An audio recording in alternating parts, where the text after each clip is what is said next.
राजू अपने घर में बेटे और पत्नी के साथ रहता था, पर राजू की आर्थिक स्थिति अच्छी नहीं थी। इसलिए वह दिन रात अपने परिवार की जरूरतें पूरी करने में लगा रहता। राजू का एक बेटा भी था। वह 4 साल का था। राजू अपनी पत्नी और बेटे से बहुत प्यार करता था। वह हर हाल में बेटे और पत्नी की खुशी चाहता था। राजू एक छोटी सी कंपनी में काम करता था, जहां उसकी आमदनी घर खर्च जितनी हो जाती थी।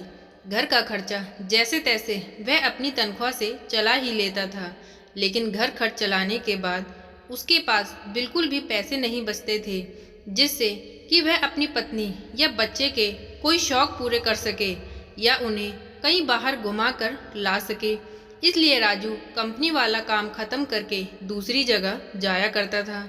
वहाँ वह पार्ट टाइम जॉब किया करता, ताकि कुछ और पैसे कमा सके। काम में व्यस्त होने से वह अपने परिवार को समय नहीं दे पाता था। राजू 24 में से 16 घंटे घर से बाहर काम करने में निकाल देता। रात को देर से आता और सुबह जल्दी ही चला जाता था। इस तरह कुछ दिन बीतते गए। एक दिन राजू के बेटे ने अपनी माँ से कहा, मम्मी, आपको पता है सभी बच्चे अपने पापा के साथ खेलते कूदते हैं, पर मेरे पापा तो कभी घर पर रहते ही नहीं। वे तो मुझे दिखाई भी कभी कभी ही देते हैं। पापा हमेशा काम पर रहते हैं। मम्मी, आप पापा से बोलो ना कि वह भी मेरे साथ खेला करें। तो एक दिन राजू की पत्नी ने उससे कहा कि आप पूरे दिन काम करते हैं और हमें समय नहीं देते। वैसे भी हमारा खर्चा आराम से निकल जाता है, तो आप इतनी मेहनत क्यों करते हो? हमारे पास जितना है उसी में हमें खुश रहना चाहिए। जानते हैं, हमारा बेटा भी आपको बहुत याद करता है। वह आपके साथ समय बिताना चाहता है, खेलना कूदना चाहता है, और बच्चों की तरह मैं उसकी बातों का उसको क्या जवाब दूं? आप समझ रहे हैं ना कि मैं क्या कहना चाह रही हूँ? राजू कहता है, मैं सब समझता हूँ, लेकिन मैं जो इतनी दिन रात मेहनत कर रहा हूँ वह हमारे और हमारे बच्चे के लिए ही तो कर रहा हूँ। तुम परेशान मत हो। एक बार बस हम बहुत सारा पैसा इकट्ठा कर लें, फिर हम अपनी ज़िंदगी में खूब मज़े करेंगे और खूब बाहर घूमने जाया करेंगे। राजू की पत्नी ने कहा, देखिए जी, कल का तो मुझे पता नहीं, पर क्या आज हम तीनों कहीं घूमने चलें? तब राजू कहता है कि बस कुछ समय मुझे और मेहनत करने दो, फिर आराम ही आराम है। इस तरह राजू मेहनत करने में लगा रहता है। वह अपनी पत्नी की बातों पर बिल्कुल भी ध्यान नहीं देता और वही करता है जो वह करना चाहता है। और कई बार उसका बेटा भी उससे अक्सर कहता है कि पापा, आप मेरे साथ खेलो, बैठो और मुझसे बातें करो। लेकिन राजू हमेशा काम के लिए कहकर उसे कभी भी समय नहीं दे पाता था। कुछ समय और बीता।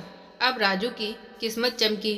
राजू की नौकरी जिस कंपनी में थी, अब उसका मालिक राजू को मैनेजर बना देता है, क्योंकि राजू काफ़ी समय से वहाँ काम करता था और अब वह मालिक का विश्वास पात्र बन गया था। मैनेजर बनने के बाद राजू बहुत अमीर हो गया। उसकी आमदनी अच्छी खासी थी। अब वह कुछ भी खरीद सकता था। उसकी गिनती धनी लोगों में होने लगी। पत्नी और बेटा बस एक बार कोई चीज़ मांग लेते तो वह तुरंत हाजिर कर देता था। एक दिन बेटा और पत्नी दोनों राजू से बहुत ज़्यादा जिद करते हैं कि वे तीनों समुद्र के किनारे घूमने चलें। राजू कहता है कि ठीक है, आज चलेंगे, लेकिन मुझे कंपनी में थोड़ा काम है, इसलिए तुम दोनों समुद्र के किनारे पहुँचो। मैं सीधा कंपनी से काम खत्म करके वहीं पहुँचता हूँ। पत्नी और बेटा दोनों वहाँ चले जाते हैं। वे वहाँ पर राजू का इंतज़ार कर रहे थे, पर राजू को काफ़ी देर हो गई और वह नहीं आया। तभी बेटा माँ से कहता है, माँ, चलो ना, हम समुद्र के किनारे चलते हैं। सभी लोग वहाँ पर एंजॉय कर रहे हैं। पापा थोड़ी देर में आ जाएंगे, तब तक हम लोग समुद्र के किनारे चलकर मस्ती करते हैं। और वे दोनों माँ बेटे समुद्र के किनारे चले जाते हैं। और तभी समुद्र की एक बड़ी लहर आती है और किनारे पर जमा सभी लोगों को अपने साथ बहा कर ले जाती है। इसमें राजू की पत्नी और बेटा भी इसी लहर के साथ समुद्र में चले जाते हैं। बहुत देरी से राजू वहां पहुंचता है और वहां पहुंचकर उसे सारी घटना के बारे में पता चलता है और वह समझ गया था कि उसकी पत्नी और बेटा उसे काफ़ी देर ढूंढने पर नहीं मिले, तो उसे इस बात का एहसास हो गया था कि समुद्र की इसी लहर में उसकी पत्नी और बेटा भी जा चुके हैं। ऐसे हालात देखकर वह घबरा जाता है। उसने हर जगह देखा लेकिन सब कुछ नष्ट हो चुका था। उसे यकीन हो गया था कि उसकी पत्नी और बेटा भी बह गए हैं। वह जोर जोर से रोने लगा। अब राजू के पास सिवाय पैसे के और कुछ भी नहीं बचा था। समुद्र की लहर उसकी पत्नी और बच्चे को अपने साथ ले गई। आज राजू अपनी पत्नी की बात को याद करने लगा कि हमारे पास जितना पैसा है उसी में खुश रहना चाहिए और अपने परिवार के साथ खुशी के नए पल बनाने चाहिए, ताकि हम उसे हमेशा अपने दिल में संभाल कर रख सकें।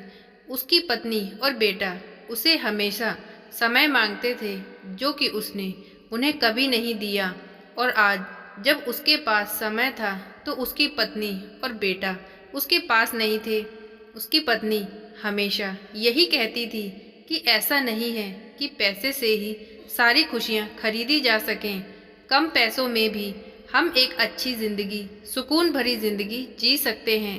पैसों का क्या है, कभी होंगे तो कभी नहीं, लेकिन हमारी ज़िंदगी में रिश्तों की बहुत अहमियत होती है। हर इंसान को चाहिए कि वह अपने रिश्तों को अहमियत को पहचाने, अपने रिश्तों को समय दे, क्योंकि पैसे से खुशियाँ नहीं खरीदी जा सकती। आज राजू बिल्कुल कंगाल हो गया था। क्या ये पैसा उसके किसी काम आता? इस पैसे से वह अपनी पत्नी और बेटे को वापस नहीं ला सकता था। नहीं, राजू ने जिंदगी भर खूब मेहनत की, लेकिन आज उसकी मेहनत का नतीजा बिल्कुल उल्टा निकला, क्योंकि उसने अपनी जिद के आगे अपनी पत्नी और बेटे की कोई बात नहीं सुनी। तो दोस्तों, ये ज़रूरी नहीं कि हमेशा हर लगन अच्छी होती है। माना कि हम हर काम को लगन से करना चाहिए, लेकिन कभी कभी दूसरों की बात सुनना और समझना भी ज़रूरी होता है, वरना सिवाय पछतावे के और कुछ हाथ नहीं लगता, जो कि आज राजू के हाथ लगा था। माना कि पैसे भी ज़रूरी होते हैं, लेकिन पैसे के साथ साथ अपने परिवार को समय देना भी ज़रूरी होता है, क्योंकि बिना अपनों के ये पैसा भी किस काम का। तो दोस्तों, ये थी इतनी सी इमोशनल स्टोरी। आज की स्टोरी आपको कैसी लगी प्लीज़ कमेंट बॉक्स में ज़रूर बताएं। प्लीज़ वीडियो को लाइक करें, चैनल को सब्सक्राइब करें। Thank you friends.